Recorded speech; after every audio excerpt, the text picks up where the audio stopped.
quite important things. India is demanding the British royal family to return this incredibly precious diamond to them. It's called the Koihnoor diamond and it's said to be the most expensive in the world. Now that the Queen is dead, many Indians are speaking out, saying it's the right time to take back what they believe is rightfully theirs. They say, "Give back our Koihnoor." and that is why in this video you will learn, is it right from India to demand this from the British royal family? Let us research for answers.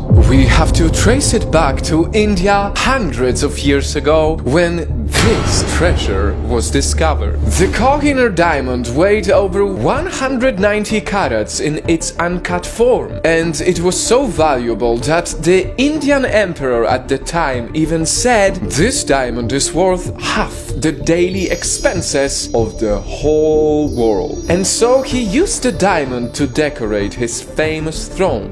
Later on, Persian emperor invaded India. He captured the throne and took the Koihnoor diamond with him to Afghanistan.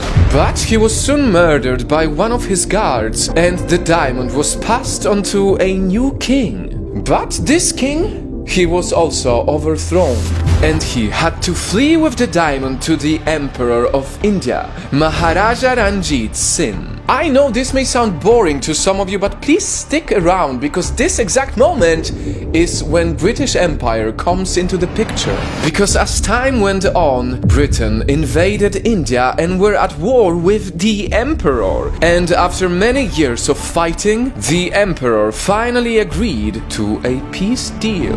And this is important to note. The Koihnoor diamond was part of that peace deal because a clause in the treaty said the gem called the Koihnoor should be surrendered by the Maharaja of Lahore to the Queen of England. But here's the catch. Maharaja Duleep Singh at that time was just a 10-year-old boy. So how likely was it that he wasn't even fully aware of what he agreed to? Now that we've learned some history, we are at a point where the Koihnoor diamond is still part of the British crown jewels, while India is left hoping for it to come back to them. Over several decades, India would demand the return of the stone, but they all got the same firm answer: no. Just listen to what former UK Prime Minister had to say. The Koihnoor diamond, are you ever going to return that? I'm afraid to say, to disappoint all the viewers, I'm afraid it's going to have to stay put. And perhaps that is one of the strongest arguments Indians can hold on to. Even the United Kingdom is aware of their own guilt. Heck, even Queen Victoria reportedly wrote in a letter that she disliked wearing the Koihnoor because she opposed how the British took over India. And of course, to all of you watching on the other side, it is a common knowledge that the Brits took many very expensive artifacts from many countries.